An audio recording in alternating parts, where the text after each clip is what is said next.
aujourd'hui, dans la politique d'austérité, dans la politique néocoloniale et dans la politique qui divise, c'est encore pire. Salut à toi, peuple palestinien, qui est en résistance par rapport au génocide à Gaza.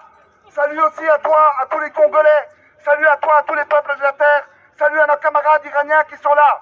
Hier, il y a eu un accident et les travailleurs sont exploités un peu partout dans le monde. Ici, à Bruxelles, en Belgique, eh ben, on nous met aussi un gouvernement austéritaire, un gouvernement qui divise les gens les uns contre les autres. On veut détruire la sécurité sociale, on veut mettre les gens dans la rue, et donc on doit résister d'une manière ou d'une autre. Nous sommes très proches des 80 ans de libération des camps. On avait dit à ce moment-là, on crée les Nations Unies, on va faire la paix dans le monde, on va faire en sorte que tout le monde ait accès à un logement, à une vie digne. On en est de plus en plus loin. On voit le fascisme dans le monde qui arrive avec Trump, Poutine, Erdogan, Meloni, et je peux encore en citer beaucoup d'autres. Et on voit que dans notre gouvernement aussi, même si en tant que tels ce ne sont pas des fascistes, ils ont une attitude clairement raciste, sexiste, xénophobe, anti-pauvre, anti-syndical, anti-activiste, anti-tout. Ces gens-là ne pensent qu'à eux, et d'une manière ou d'une autre, que ce soit au niveau de l'évasion fiscale, de la fraude fiscale, on ne dit rien. On veut juste attaquer les différentes personnes, attaquer les travailleurs, continuer à mettre de la pression. Et donc nous sommes très contents, au niveau de la CGSP-ALR, de pouvoir unir les forces. Nous sommes ici à midi, place Boulard. Nous serons à 14h au carré de Moscou pour le 1er mai révolutionnaire. Et nous serons le 8 mai à 16h, gare centrale. C'est important, camarades, de continuer la lutte. On ne peut pas lâcher. Les textes en tant que tels ne sont pas votés. Et rappelons, je l'ai dit encore mardi passé, rappelons à ces partis dits de gauche qui sont au gouvernement, je pense à Voreuil, les engagés, ça se discute. Engagés par qui? Pourquoi? Je ne sais pas. Mais à la base, le pilier chrétien aussi, eh ben, ils ont construit la sécurité sociale et aujourd'hui ils la détruisent. Et donc mettons la pression sur ces partis. Faisons comprendre qu'aucune pensée raciste, xénophobe, autoritaire et que les plans d'ajustement structurel et de détruire l'État, de détruire les services publics, c'est juste un scandale et on ira jusqu'au bout. La seule solution pour nous, c'est de faire tomber le gouvernement, d'aller négocier autour de la table, alors qu'on attaque les migrants aussi, qu'on les laisse se noyer dans la Méditerranée et qu'on applique la politique Frontex telle qu'elle est au niveau de l'Europe. C'est un scandale. On ne peut pas suivre ça. Résistons, camarades. Merci d'être là. Bonne manifestation. Bon 1er mai. Le peuple vaincra. Vive la Commune de Paris!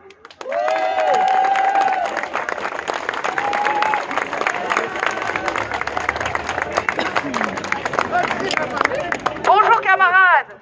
Comme Mathieu vient de le dire, on est aujourd'hui le 1er mai. Et le 1er mai, c'est une fête qui a commencé aux États-Unis en 1886. Aujourd'hui, on est face à un gouvernement Arizona qui veut nous replonger dans le 19e siècle, qui veut pénaliser les gens qui ont un problème dans leur vie, les chômeurs, les malades, les pensionnés. Un gouvernement qui attaque tous les droits sociaux, qui remet en cause notre système de sécurité sociale, notre modèle social. Les deux piliers de notre modèle social, c'est la sécurité sociale, mais c'est aussi les services publics. Ils sont en train d'attaquer tout ça. Et on doit résister effectivement, on doit se battre au quotidien. On doit passer son temps, tous et toutes, à expliquer. On doit converger dans nos luttes. On a ici effectivement toute une série d'associations et c'est utile et important qu'on soit tous là. Il faut continuer dans cette convergence. C'est vraiment extrêmement important. Il faut dénoncer ce gouvernement, il faut dénoncer les mesures qu'ils prennent contre les travailleurs, contre tout le monde du travail, que ce soit des gens avec ou sans emploi, que ce soit les pensionnés, que ce soit les services publics, que ce soit les fonctionnaires dans les services publics. À Bruxelles, on va être très durement touché par les mesures qui sont annoncées. Vous savez que la limitation des allocations de chômage dans le temps, c'est 80% des exclus qui sont des Bruxellois et des Wallons. C'est une réforme de l'État qu'on est en train d'accepter ici par un gouvernement avec des partis francophones qui acceptent ça. Les engagés, l'EMR accepte ça. Ça ne va pas, il faut le dénoncer, il faut passer son temps à l'expliquer aux gens, il faut que tout le monde le comprenne. Et donc merci d'être là, merci de défiler, merci de manifester, et on vous donne rendez-vous aussi, parce que Mathieu n'en a pas parlé, mais au Mont des Arts après, pour quand même un petit peu faire la fête, parce que c'est quand même aussi un jour de fête, mais aussi un jour de solidarité et un jour de lutte. Merci à tous.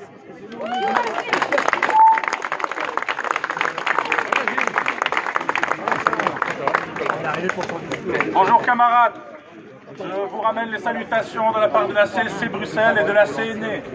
Les Verts, on est un petit peu moins nombreux, faut croire au 1er mai que les rouges, mais enfin, je suis là. Vous n'entendez pas? Okay. Permettez-moi de commencer par une anecdote. En conseil d'entreprise, il y a quelques jours, il y a une déléguée qui calcule devant les patrons ce que ça va donner sa pension. 67 ans, le départ, 1100 €. Elle travaille aujourd'hui 20 heures semaine, évidemment, c'est un temps partiel subi. C'est scandaleux, camarades. Travailler jusqu'à 67 ans pour une pension de misère. On est en 2025 et voilà comment c'est aujourd'hui en Belgique. Et donc c'est pour elle et pour des milliers d'autres que le 1er mai n'est pas une fête et que c'est un jour de lutte. Aujourd'hui, on vit un tournant. Le gouvernement Arizona, il est mené par la NVA et le MR. La NVA, parti d'extrême droite. C'est important de le dire au Parlement européen, il siège avec Fratelli d'Italia. Il siège avec Marion Maréchal Le Pen. Et donc, qu'est-ce qu'il nous prépare? Il nous prépare des attaques frontales. Suppression des droits au chômage. Dans le temps, limitation à 2 ans, hein, tout le monde le sait. Attaque contre les malades, criminalisation des syndicats, destruction de la Sécu, attaque contre les personnes migrantes. C'est brutal, c'est autoritaire. Et ça nous rappelle une autre période, ça nous rappelle 60-61, quand le gouvernement voulait démolir l'État social en imposant des mesures d'austérité drastiques via la loi unique. La réponse du mouvement ouvrier, du mouvement social à l'époque, elle avait été massive. Une grève générale historique qui avait paralysé le pays pendant plusieurs semaines. Aujourd'hui, la même brutalité est là et une réponse à la hauteur est nécessaire. Il faut continuer la lutte, il ne faut pas s'arrêter, camarades. Parce que nos droits, on ne les doit pas à la générosité des patrons, on ne les doit pas à un bon gouvernement. On les a arrachés pied à pied dans la lutte. Le dimanche comme jour de repos, c'est nous. La journée de 8 heures, c'est nous. Les congés payés, l'assurance chômage, la sécu, encore nous. Tout ça, c'est le mouvement social, c'est le mouvement ouvrier qui est venu le chercher. Et aujourd'hui, ce que le gouvernement veut, c'est nous faire reculer d'un siècle. Un retour à l'époque où on bosse jusqu'à l'épuisement, sans sécurité, sans droit, sans avenir. Et on n'est pas dupes, camarades. Et on n'est pas seuls. Des centaines de milliers de travailleurs et de travailleuses savent ce qui se passe aujourd'hui. Et si on ne se bat pas, on perd tout. Donc aujourd'hui, le 1er mai, pendant que certains se reposent, des collègues du commerce bossent encore. Parce que leurs magasins sont dans des zones touristiques et que les riches ont décidé qu'ils avaient besoin d'acheter encore, même le 1er mai, même un jour de lutte, même un jour du monde ouvrier. Donc ces travailleurs et ces travailleuses sont dans les rayons pendant que leurs enfants sont à la maison. Elles ne sont pas là pour se reposer, elles ne sont pas là pour marcher à nos côtés. Alors aujourd'hui, on le dit haut et fort, non, nous ne retournerons pas 100 ans en arrière. Non, nous ne nous laisserons pas dépouiller de nos droits. Et oui, nous serons dans la rue encore le 22 mai, le 27 juin et encore après. Parce que c'est ensemble en luttant qu'on a gagné hier et c'est ensemble en luttant qu'on gagnera demain. Merci camarades et bonne journée de lutte.